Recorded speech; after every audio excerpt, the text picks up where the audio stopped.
guys, magpapak tayo today. Tara na, magpack na tayo. Siyempre, hindi makakalimutan ang alcohol.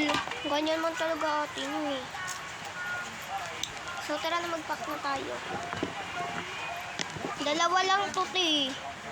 Sabi niya, dalawa lang daw. Okay, hindi, ipapak na natin. Dalawa lang daw eh.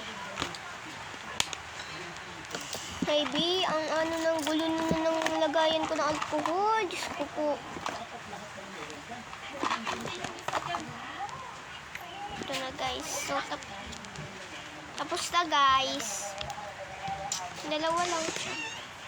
Freebies lang ito guys. Freebies. Isa lang yung freebies niya.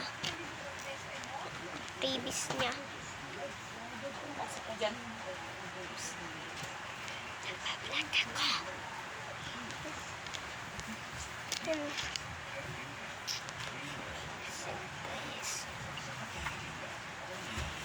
Bye! May nakikita ako dyan.